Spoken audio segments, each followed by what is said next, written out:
Hi everyone, welcome back to my channel. I hope you're all doing absolutely wonderful, or if you're new to my channel then hello, my name is Carly. Thank you so much for clicking on today's video. It's one I'm really excited to film actually. I feel like it might be one that a lot of people maybe need to hear. I want to talk about how to actually start loving the life that you already have. Not the version that you're still waiting for when everything's perfect, when the money's flowing, when the house is spotless, when you've met the love of your life. I mean the version that you're living in right now. The messy, overwhelming sometimes, real life. Because honestly, what I've realised is it is so easy to wish away the presents and to be waiting for some future version of yourself where you think that's going to be when you're happy, when in reality there is so much magic in the everyday stuff, the quiet moments, the little wins, the way you show up for yourself. So I want to go over so many ways that you can start appreciating and loving life now. I think so many of us live in this constant state of waiting and thinking things like, I'll be happy when I lose the weight. I'll be happy when I have a bigger house. I'll be happy when I meet somebody and fall in love. I'll be happy when I'm earning more. But the truth is that when keeps moving, even when we've got things that we want, we still end up chasing the next thing. And I'm not saying that we shouldn't want more. I want more.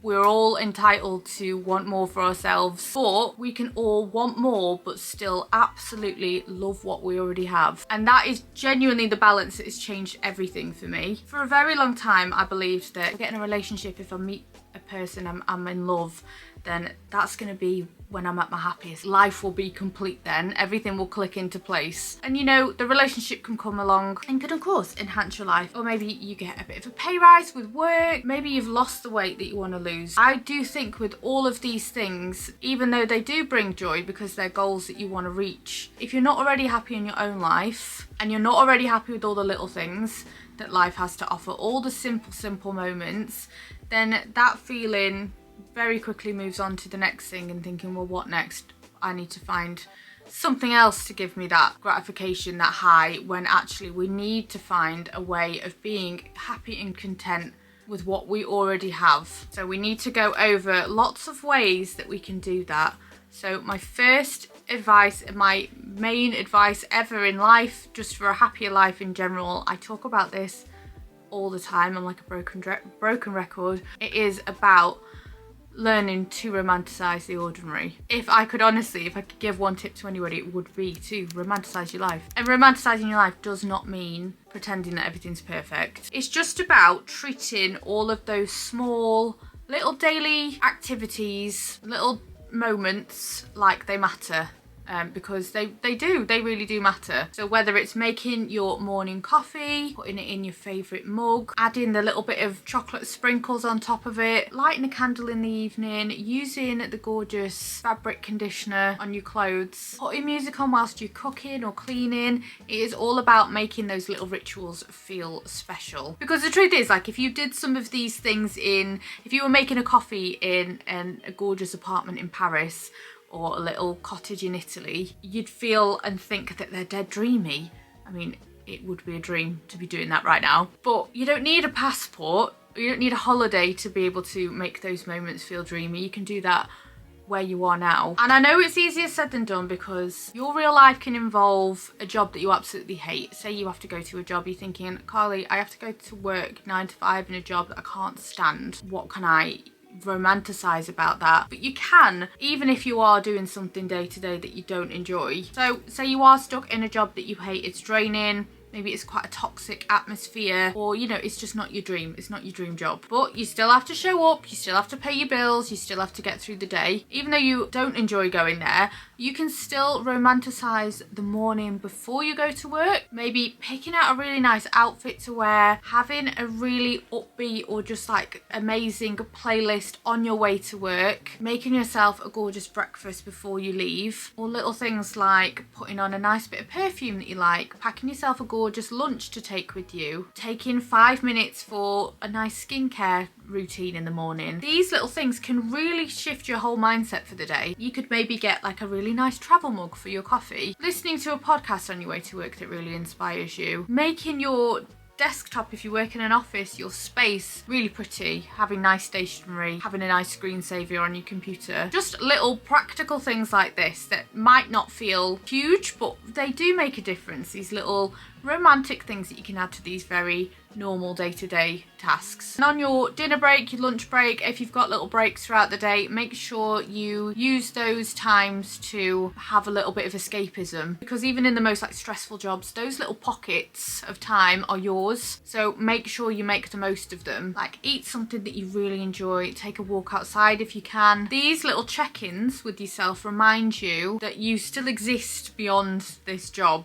This isn't your entire life. Start seeing yourself as a main character that's working towards something better. You're doing what you have to do whilst building the next chapter. And your mind shift alone can 100% change how heavy it all feels. Always try and think of some positive affirmations to say to yourself, because your brain doesn't always understand the difference between what's real and what isn't. So if you repeat the positive words in your mind, even if you're not feeling it, you know what they say, fake it till you make it. Keep repeating the positive words in your mind and your brain will eventually believe them. It's also really important as well, if you've got a stressful job or a job you don't like, to create a soft life outside of your job. Because if your job is really draining, then you want to make sure that when you get home from your job, that is just nothing but pure relaxation and loveliness. And I appreciate it's not always just straight home and relaxation as soon as you get home from work, but it is important to find some pockets of time for just yourself, to romanticize the moments when you're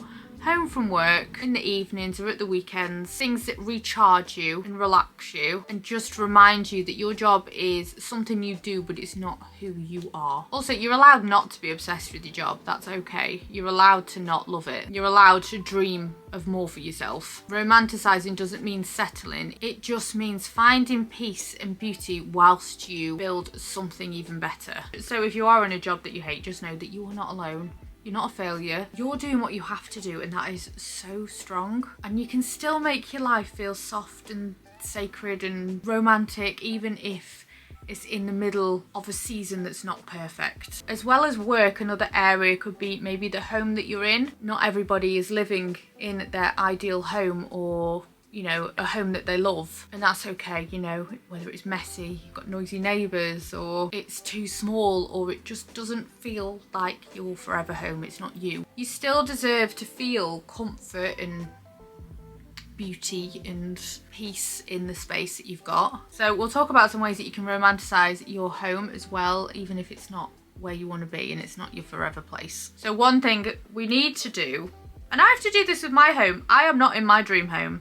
I have this so much where I look around and think there's so much needs doing. There is so much decorating that needs doing. It's just not my forever home. I don't want to be here forever, but obviously it's not that simple, is it? But romanticizing it is not about having a home with the marble countertops, with the nice big island, with the double garage and the perfectly decorated spaces. It's about how you feel in that space. Do you have a nice soft cozy corner to cuddle up in? I absolutely love spending time in my bedroom, really cozy, really able to just shut the world out. Is it a perfect space? Absolutely not. There's loads of things I would change in here. It 100% needs decorating, but I create a really nice atmosphere by lighting a couple of candles, having some nice soft lighting, having the cozy cushions and duvets and throws around me, putting some nice music on. It becomes a really nice space then, because romanticizing is all about how something feels rather than how it looks. So light the candle whilst you clean it. Get yourself a cheap bouquet of flowers, £3 or something. You can get some gorgeous bunches of flowers from Aldi. Get some fairy lights, add some coziness with your lighting, nice lamp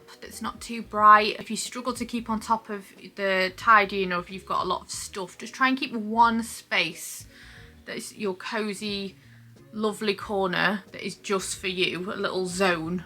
Your little cozy zone, we'll call it. And even if, and it's always such a big thing that I say about with romanticizing, is using the five senses, because even if something doesn't look the way you want it to look, if you've got like carpets that you think, oh my god, these need replacing, or I hate my bathroom suite, or these walls need replastering, even if it doesn't look the way you want it to look, the house can smell gorgeous. So using diffusers or wax melts or gorgeous scented cleaning products, the nice washing powders and fabric conditioners, all of these things for how it smells. Obviously, like I say, playing some nice relaxing music, changes the atmosphere massively. Have you ever noticed that when you go to places as well, like the atmosphere in certain bars or something depends on the music? Like music is a big one for, you know, the noise that's going on in your house to add a little bit of calmness, add a little bit of a nicer feeling, a nicer atmosphere. Having a nice meal, treating yourself to your favourite dessert when you get home from work, having a few cosy throws around, the nice pyjamas for you to put on,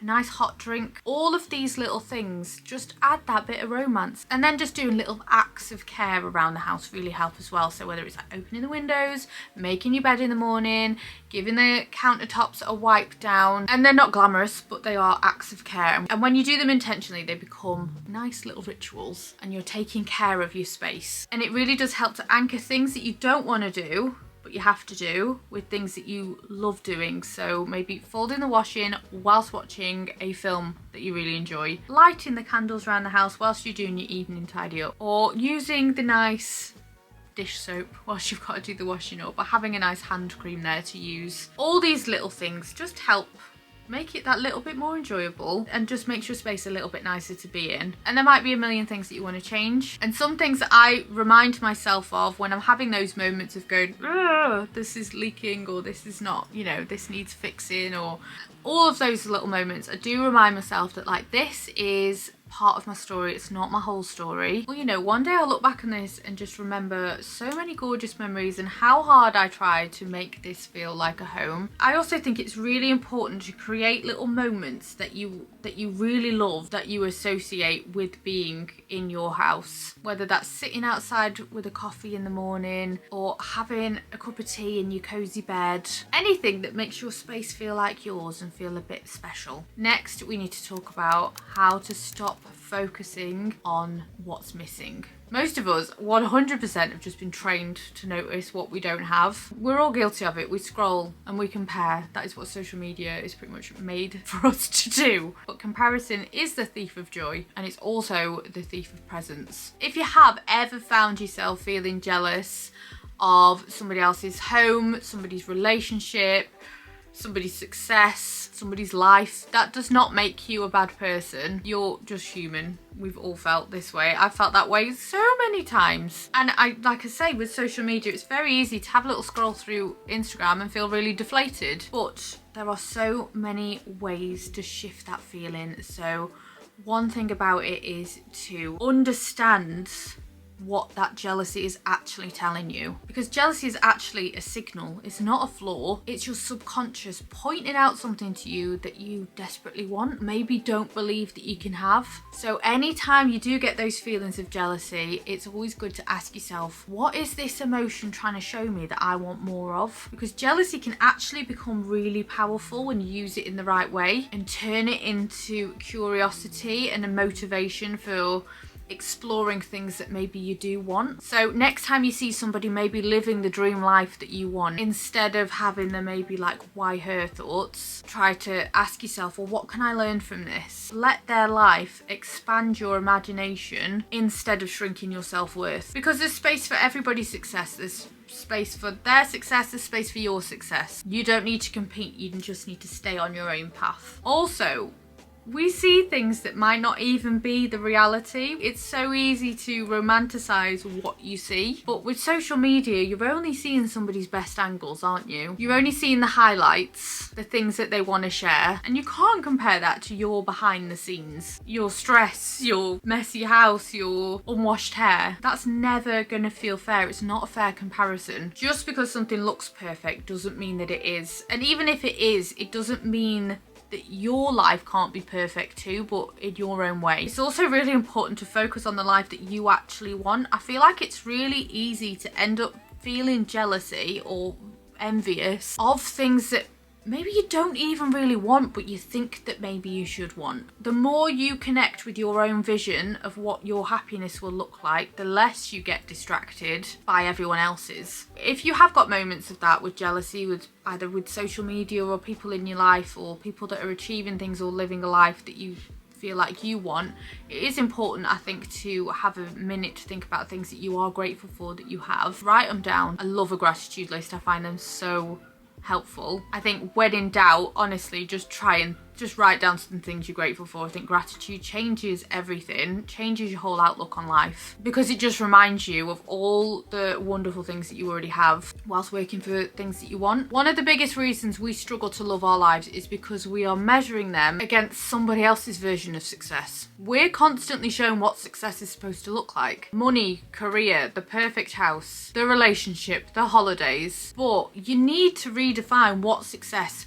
actually looks like to you. Not your parents, not Instagram, not society, just you. So it's quite a good idea to unpack what you've absorbed. Did you grow up thinking that success is a 9 to 5 and a mortgage by 30, or by looking a certain way, or by having a 6-figure salary? Write all of those down, get them out of your head. Then start letting go of what doesn't fit, what does not fit in your dream life. Then ask yourself, what actually feels good to me? What makes me the most proud of myself? What makes me feel calm? What gives me purpose? What makes me feel alive? What does a good day actually look like in my life for me? Maybe it's waking up in the morning without an alarm. Maybe it's working on something creative. Maybe it's picking your kids up from school. Maybe it's having time to cook, spend time with family and friends, to rest, to laugh or be present. Maybe it's earning enough to feel safe and have choices. Let that guide your destination of success, because success is not one size fits all. For one person it might be building an empire, for another person it might be growing your own vegetables in the garden and living the good life. Both are valid, one isn't better than the other. It only matters that your life feels aligned with you. Write in a journal, stick it in your notes on your phone, just getting clear on what it is that you think is a successful life. And remember that just because somebody else might be chasing the luxury life or the picture perfect family life, it doesn't mean that you have to do that too. You have to sort of look at your life and think, is this actually working towards what I want, what would make me happy, or just one that looks impressive? The most beautiful life that you can build for yourself is one that feels like home. So let yourself define what a good life looks like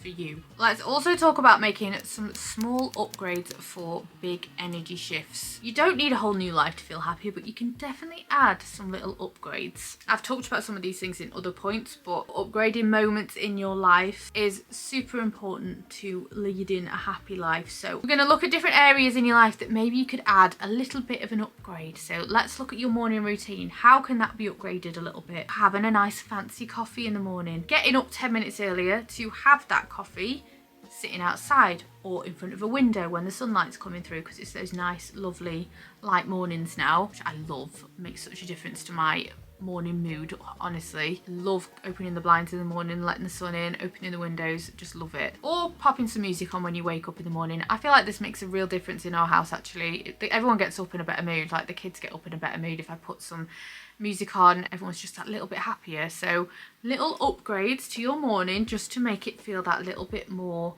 special and romantic. You can also romanticize your bed. Maybe upgrade your bed sheets. You can also get some really nice like room sprays, linen sprays, fabric sprays. I've got a really nice lavender one that I use on my bed quite often, or I'll spray it with like Febreze or Crease Release, which just smells gorgeous. Get yourself like bedside table lamps if you don't already have things like that, because that is really nice for nice lighting. But next to your bed, tidy your bedside tables, keep a couple of luxury items on there, maybe like a nice lip oil. Have a book next to your bed that's like a nice cozy read. Upgrade your cleaning routine. Again, playing music, that is so helpful. Using the nice cleaning products, the nice scented ones. Lighting the candles whilst you're cleaning. Having a nice pretty basket to just gather up all the clutter. I did a whole video on how to keep your house clean, which is really helpful for just keeping on top of the housework if that's an area that you struggle with. And yeah, 10-minute resets are really helpful as well. Great to do in the evening so that before you go to bed you can just have a space that you feel proud of, that's nice and tidy for when you wake up in the morning. Upgrading your mindset as well is important, so starting the day with some affirmations can be really helpful, or you can stick some really positive affirmations to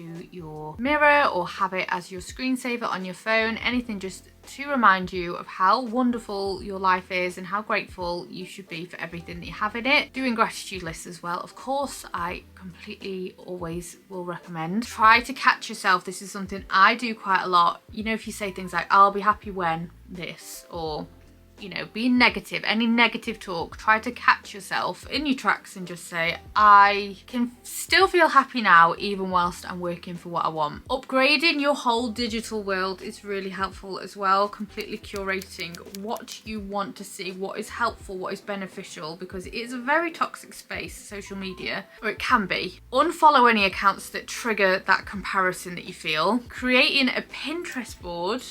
Love Pinterest so much, but creating a Pinterest board of your soft life vision is a great one to do. I love a vision board as well. And yeah, use a nice, like I say about having an affirmation or something as your phone screensaver. Having a positive or nice, relaxing, calming screensaver is really helpful. We all look at our phones like 500 times a day, so it's nice to have something positive and lovely as your screensaver. I think it's really important as well to plan small things for yourself, whether that is a solo date. I'm a big fan of solo dates. I do a lot of videos about this as well. Like, even if you don't have somebody to do something with, taking yourself out for a nice solo date, treating yourself to lunch, a nice coffee, or wander around a bookshop, sitting in a park is a great thing to do if you're not feeling in the best of moods as well. Or making your bath ritual that little bit more special for yourself. Plan a nice relaxing bath, get yourself the nice bath bomb, and you can get, and I really want one actually, you can get lamps, can't you, that are waterproof and like battery lamps, so you can make the lighting really nice in the bathroom. I plan a nice bubble bath for yourself, a gorgeous cozy bath, or watching your favourite film or comfort series with loads of your favourite snacks, or go get yourself a new book to be excited about. I mean, I love books. It is proper escapism, isn't it? Plan little moments for yourself, because there's such good ways to just love your life that little bit more, having little moments to look forward to. You don't need to change everything at all. You just need to romanticize one thing at a time, and then the life that you already have does start to feel that little bit softer and more enjoyable. And lastly, an area that is so important when it comes to loving the life that you've already got is how you talk to yourself and yeah, how you feel about yourself, because you can't hate yourself into loving life. You can't learn to love your life if you're constantly tearing yourself apart. Self-love is a foundation. It is not a reward for when everything's done. That's not when you should start. Like, you should love yourself regardless of your situation, not when you've achieved something, not when something's gone right. Like, it should always be there. You need to speak to yourself like you're somebody that matters, because you do, and it might feel awkward and you might feel like you don't believe it, but like I say, the brain doesn't know what's real and what isn't. You speak to yourself like somebody you love, your brain believes that, and you start feeling it. Always remind yourself, if you're having a tough day, that, you know, you're doing your best.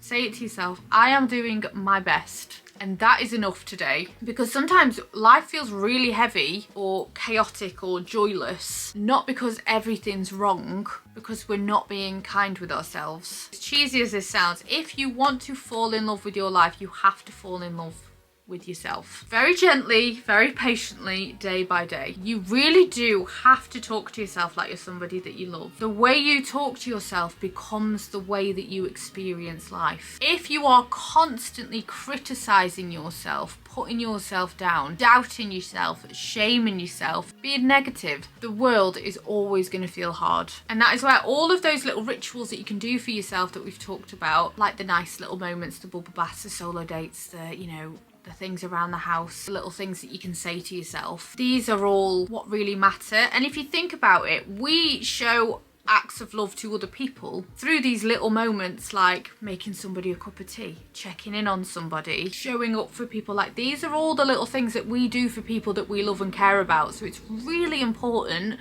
to do those things for yourself. It's no different. It's like little love notes to your nervous system. The way you speak to yourself, the little things that you do for yourself is the little love notes. And I love to think of it that way. Boundaries are so important as well. It's so important to not abandon yourself for other people. When you say yes to something or somebody that drains you, or put somebody else's opinions above your own, or make yourself small to fit in, you are actually chipping away at yourself. It's always worth asking yourself, does this feel good for me? You've got to be a little bit selfish with these things. Does this feel good for me? You've got to try and teach yourself that you matter by making decisions that honour your energy. Maybe your life right now isn't perfect, but it is yours. And loving your life doesn't mean settling. It means showing up fully while still reaching for more. I really hope this video was helpful and it reminds you just how amazing you are and how wonderful your little life can be. I absolutely adore filming videos like this, so I really hope that you enjoy them too. And yeah, let me know in the comments down below, like, what is one thing, even if it's really small, one thing that you really love about your life. I love it when everybody sort of puts something lovely in the comments. It's just nice to read through them all. But yeah, I'm going to end today's video here because I've spoken probably for I don't even know how long, forever. As always, it would be really nice if you came and followed me on Instagram and TikTok as well, which is my Instagram is CarlyElizabeth_X and CarlyElizabeth_XX for my TikTok. I really appreciate you watching today's video, and yeah, come back again for my next one. Take care everyone. Bye.